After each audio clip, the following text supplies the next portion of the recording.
Exam events में आप सभी का स्वागत है।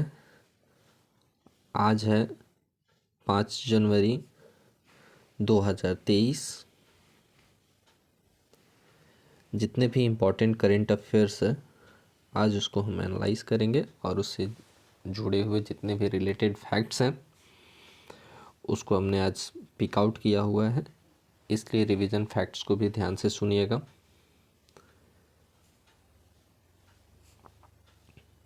आज का पहला प्रश्न है, भारत सरकार द्वारा नेबरहुड फर्स्ट पॉलिसी के तहत किस देश के मोंगला बंदरगाह का नवीकरण करेगी।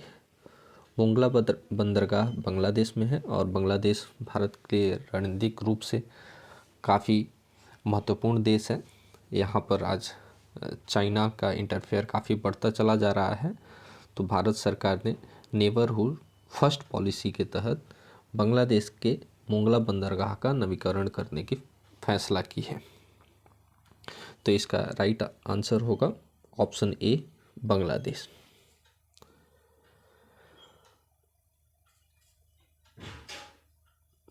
बांग्लादेश को देखते हैं कि भारत और बांग्लादेश के बीच जितने भी फैक्ट्स हैं उसको ध्यान से सुनिएगा।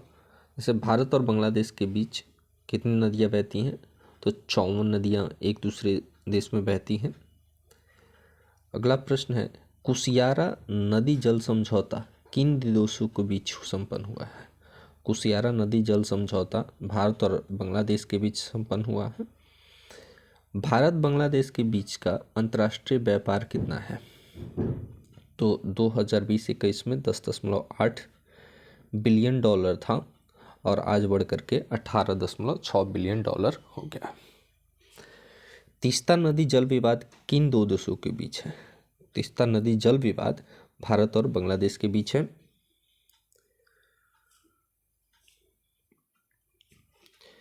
प्रश्न संख्या 2 है कि हाल ही में किसे BBC sports personality of the year 2022 के रूप में चुना गया है। तो बेथ मीड को BBC sports personality of the year 2022 के रूप में चुना गया है। वैसे बेन स्टोक्स इंग्लैंड के प्लेयर्स हैं। बेथ ये कम्पिटिटर्स रहे हैं और ओसुलिवन भी कम्पिटिटर थे, एम्मा रेडुकाने भी कम्पिटिटर थे, लेकिन बेथ मीड को BBC ने BBC sports personality of the year 2022 के रूप में चुना है। अब सम्मान जितने भी दिए गए हैं, जैसे कि para sports person of the year, para sports person of the year का पुरस्कार किसे मिला है, अवनी लेखारा। ये पैरा एथलीट हैं भारत की तरफ से, इन्होंने हाल ही में मेडल जीता हुआ है। दूसरा फैक्ट्स है, टाइम्स मैगजीन ने किसे पर्सन ऑफ द ईयर 2022 के रूप में सम्मानित किया हुआ है, तो वो है व्लादिमीर जेलेंस्की, यूक्रेन के राष्ट्रपति। टाइम्स मैगजीन ने पर्सन ऑफ द ईयर 2022 के रूप में मानित किया है। याद रखिएगा, व्लादिमीर जेलेंस्की, यूक्रेन के राष्ट्रपति। फोर्ब्स इंडिया ने किसे पर्सन ऑफ द ईयर 2022, ये टाइम्स मैगजीन ने और ये फोर्ब्स इंडिया ने पर्सन ऑफ द ईयर 2022 के रूप में मानित किया है। तो नीरज चोपड़ा को फोर्ब्स इंडिया ने पर्सन ऑफ द ईयर 2022 के रूप में मानित किया है। फोर्ब्स के सूची के अनुसार भारत की सबसे शक्तिशाली महिला किसे बताया गया है, तो निर्मला सीतारमण को फोर्ब्स की सूची के अनुसार भारत की सबसे शक्तिशाली महिला के रूप में कंसीडर किया गया है। Rising star of the year पुरस्कार के लिए किसे मानित किया गया है, अंतिम पंचाल को rising star of the year पुरस्कार के रूप में सम्मानित किया गया है।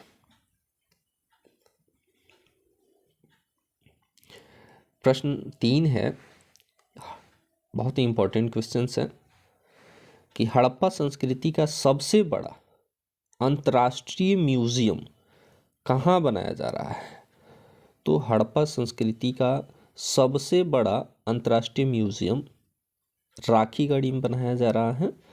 हड़प्पा संस्कृति जो है, इसके लिए जितने भी इससे रिलेटेड जितने अवशेष प्राप्त हुए हैं हड़प्पा सभ्यता से, हड़प्पा संस्कृति से, उसको राखीगढ़ी में एक म्यूजियम बनाया जाएगा और उस म्यूजियम में रखा जाएगा, जिससे कि जितने भी लोग हैं और वो हड़प्पा संस्कृति के बारे में जान सके, अधिक से अधिक जान सके, समझ सकें। इसके लिए अंतर्राष्ट्रीय म्यूजियम बनाया जा रहा है राखीगढ़ी में। तो इसका सही आंसर होगा ऑप्शन नंबर सी। प्रश्न 4 है, हाल ही में 30वां एकलव्य पुरस्कार किसे दिया गया है? 30वां एकलव्य पुरस्कार किसे दिया गया है? तो स्वस्ति सिंह को दिया गया है। 30वां एकलव्य पुरस्कार स्वस्ति सिंह को दिया गया है। तो ऑप्शन नंबर सी सही होगा, इसका सही आंसर होगा। अब पुरस्कार संबंधी जितने भी प्रश्न हैं, जैसे कि गांधी मंडेला पुरस्कार से किसे सम्मानित किया गया है? तो गांधी मंडेला पुरस्कार से संबंधित जो सम्मानित किया गया है वो दलाई लामा को किया गया है। दलाई लामा जो निर्वासित हैं, तिब्बत से निर्वासित हैं और भारत के हिमाचल प्रदेश में धर्मशाला में आकर के रहा करते हैं। तो दलाई लामा को गांधी मंडेला पुरस्कार से सम्मानित किया गया है। बिहारी पुरस्कार 2022 जो कि 32वां है, क्रम भी याद रखिएगा, 32वां है, ये डॉक्टर माधव हांडा को दिया गया है। डॉक्टर माधव हांडा को दिया गया है बिहारी पुरस्कार 2022। व्यास सम्मान, सरस्वती सम्मान और बिहारी पुरस्कार किसके द्वारा दिए जाते हैं? तो के बिरला फाउंडेशन के द्वारा ये तीनों सम्मान दिया जाता है। व्यास सम्मान, सरस्वती सम्मान, बिहारी पुरस्कार, ये तीनों के तीनों जो सम्मान है, पुरस्कार हैं, ये के बिरला फाउंडेशन के द्वारा दिया जाता है। अगला प्रश्न है कि हाल ही में केंद्रीय खेल मंत्री ने कहाँ खेल विज्ञान केंद्र का उद्घाटन किया है? तो खेल विज्ञान केंद्र का उद्घाटन हाल ही में कर्नाटक में खेल मंत्री जो हैं हमारे, उनके द्वारा कर्नाटक में खेल विज्ञान केंद्र की स्थापना की गई है। तो इसका सही आंसर होगा ऑप्शन नंबर बी। भारत का पहला खारे पानी से जलने वाला लालटेन का क्या नाम रखा गया है? तो ये भी काफ़ी इम्पोर्टेंट प्रश्न है। भारत का पहला खारे पानी से जलने वाले लालटेन का नाम रोशनी रखा गया है, इसलिए ऑप्शन नंबर ए सही होगा। ध्यान रखिएगा, खारा पानी यानी कि जो सॉल्टेड वाटर होता है, इससे जलने वाले लालटेन का नाम रखा गया है रोशनी।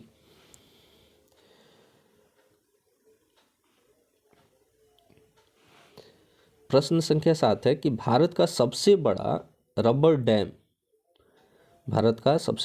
डैम का उद्घाटन कहाँ किया गया है? तो भारत का सबसे बड़ा रबर डैम बिहार के भागलपुर में बनाया गया है, इसलिए बिहार से रिलेटेड ये फैक्ट्स है और काफ़ी इम्पोर्टेंट है। रबर डैम का जो उद्घाटन भागलपुर में किया गया है, इसका सही आंसर ए होगा।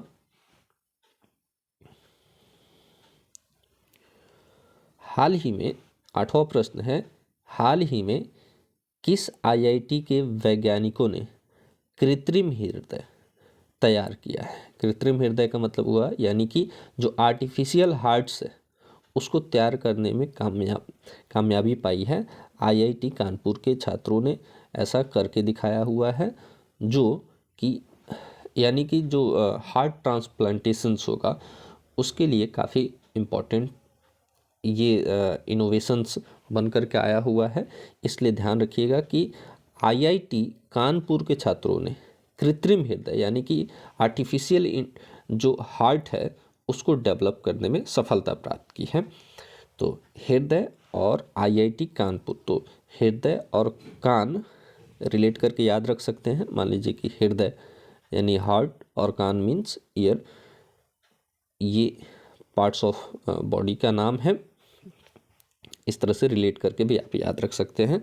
आईआईटी खड़गपुर भी है, आईआईटी मुंबई भी, आईआईटी मद्रास भी है, तो आपका सही आंसर होगा आईआईटी कानपुर। अब टेक्नोलॉजी संबंधी प्रश्न है, तो रिवीजन के लिए कुछ प्रश्नों को देखिए, जैसे कि हाल ही में डीआरडीओ ने किस प्रेक्षण स्थल से अग्नि प्राइम बैलिस्टिक मिसाइल का सफल परीक्षण किया है? तो अग्नि प्राइम बैलिस्टिक मिसाइल का सफल परीक्षण अब्दुल कलाम द्वीप, जो कि उड़ीसा में है, वहाँ से सफल परीक्षण किया है। डीआरडीओ ने यह बहुत ही काबिले तारीफ काम किया हुआ है। अग्नि प्राइम बैलिस्टिक मिसाइल का सफल परीक्षण करके दिखा दिया है अब्दुल कलाम द्वीप, उड़ीसा से। ठीक है, अगला प्रश्न है, इसरो द्वारा आकाश तत्व पर, किसके द्वारा? इसरो द्वारा आकाश तत्व पर पहला सम्मेलन आकाश फॉर लाइफ का कहाँ किया गया? तो इसरो के द्वारा ये किया गया है, इसलिए काफ़ी इम्पोर्टेंट है, और ये पहला सम्मेलन है, इसलिए और वेरी वेरी इंपॉर्टेंट हो जाता है। और उस सम्मेलन का नाम क्या है? आकाश फॉर लाइफ, जो कि देहरादून उत्तराखंड में किया गया है। ठीक है, तो आकाश फॉर लाइफ जो सम्मेलन है इसरो के द्वारा संपादित किया गया, ये उत्तराखंड के देहरादून में संपन्न हुआ। तीसरा प्रश्न है कि दुनिया का सबसे शक्तिशाली रॉकेट फाल्कन हैवी को किस कंपनी ने लॉन्च किया है? तो फाल्कन जो है, फाल्कन हेवी को जो लॉन्च करने का जो काम किया है वो टेस्ला अमेरिका की कंपनी है। एलन मस्क जो मशहूर एंटरप्रेन्योर हैं। गरुड़ 7 युद्ध अभ्यास किन दो देशों के बीच संपन्न हुआ? तो गरुड़ 7 युद्ध अभ्यास है, भारत और फ्रांस के सैनिकों ने गरुड़ 7 युद्ध अभ्यास अभी हाल ही में किया हुआ है। तो ध्यान रखिएगा कि गरुड़ 7 जो है वो भारत और फ्रांस के बीच संपन्न हुआ है। तो ऐसे इसको भी कुछ तरीके से आप याद भी रख सकते हैं। प्रश्न संख्या 9 है कि हाल ही में यूएनएसडीएसएन द्वारा वर्ल्ड हैप्पीनेस रिपोर्ट 2022 जारी किया गया। वर्ल्ड हैप्पीनेस रिपोर्ट 2022 जारी किया गया, इसमें भारत का क्रम क्या है? तो इसमें भारत का क्रम है 136वां, यानी कि बी, ऑप्शन नंबर बी सही होगा। यूएनएसडीएसएन ने हर साल वर्ल्ड हैप्पीनेस रिपोर्ट जारी करता है, और इसमें ये बताता है कि किस देश के लोग कितने खुश हैं अपनी सरकार से, या फिर अपनी लाइफ से कितने खुश हैं, इसको लेकर के एक रिपोर्ट जारी करती है। और इस रिपोर्ट में बताया गया है कि भारत के लोग जो है वो 136वें क्रम पर आते हैं, जो हैप्पीनेस रखने वाले, वर्ल्ड हैप्पीनेस रिपोर्ट के द्वारा यह बताया गया है। अब जितने भी रैंक जो जारी किए जाते हैं, जैसे कि पर्यावरण प्रदर्शन सूचकांक 2022 जारी किया गया, इसमें प्रथम स्थान डेनमार्क को मिला है, जिसमें भारत का स्थान 180वां है। विश्व प्रेस स्वतंत्रता सूचकांक 2022 जारी किया गया, इसमें प्रथम स्थान नॉर्वे को मिला है।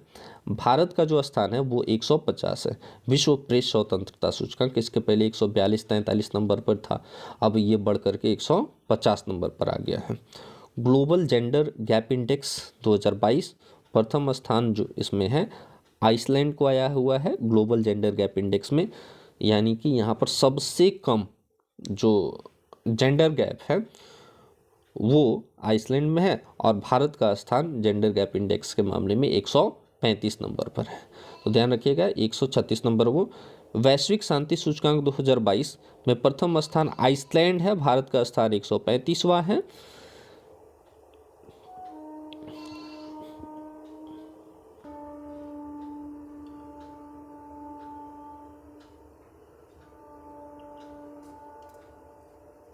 अगला प्रश्न है जो अंतिम प्रश्न है 10 नंबर, किस राज्य को अपना पहला जैव विविधता विरासत स्थल मिला हुआ है? अपना पहला जैव विविधता विरासत स्थल मिला है तमिलनाडु को, और तमिलनाडु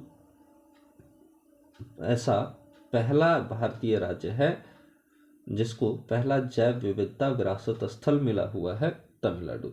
इसको भारत का पहला नहीं कह सकते हैं, यानी कि तमिलनाडु को अपना पहला जैव विविधता विरासत स्थल मिला हुआ है। अब तमिलनाडु संबंधी प्रश्न देख लीजिए, जैसे कि हाल ही में किस राज्य सरकार द्वारा ऑनलाइन गेमिंग जुआ को नियंत्रित करने के लिए एक विधेयक पास किया हुआ, तो वो है तमिलनाडु। किस राज्य सरकार द्वारा भारत का पहला सिलेंडर लॉरिस अभयारण्य सूचित किया गया, तो वो तमिलनाडु में किया गया है। आज के लिए सिर्फ इतना ही, और एग्जाम इवेंट्स के को आप चैनल को सब्सक्राइब करें, शेयर करें। धन्यवाद।